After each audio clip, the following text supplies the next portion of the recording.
Je vous le disais tantôt, dans le département de Podor, Abdoul Mbaye, le Premier ministre du Sénégal, lance le démarrage des travaux du pont de Ndioum et les travaux de la cuvette du Ngalenka d'un coût de plus de 10 milliards de francs CFA. Ce projet, qui entre dans le cadre du MCA, va contribuer au désenclavement de cette partie du Sénégal et accélérer le développement économique. Alioune Badara Kane.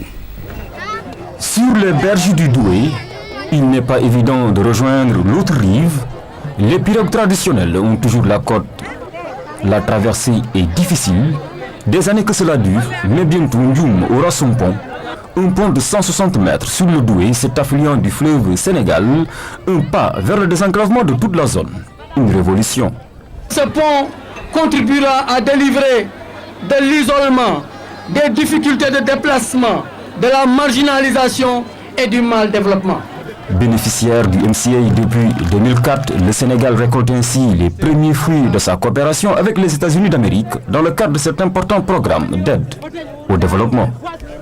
Il a fallu beaucoup de temps pour que cela puisse se concrétiser et je suis si heureux que ce jour soit enfin arrivé.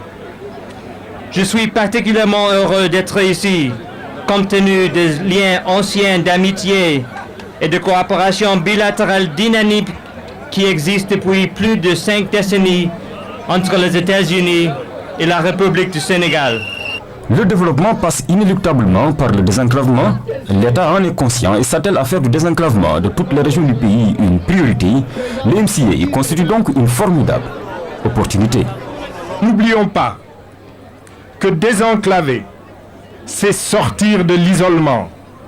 C'est à la fois faire contribuer au développement et faire bénéficier de la croissance les populations des zones que l'on rattache à l'économie globale.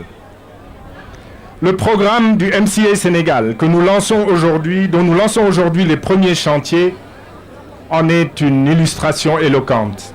Ce pont sera érigé sur le Doué pour relier Ndioum Walo à Ndioum Diéry avec une longueur de 160 mètres linéaires. Il n'est qu'une partie d'un ambitieux et pertinent programme de modernisation des infrastructures de transport et ouvrages hydro-agricoles. Ndioum est la porte d'entrée de l'île à Morphil. Dans 20 mois, le pont sera une réalité, un grand soulagement pour cette partie du Fouta.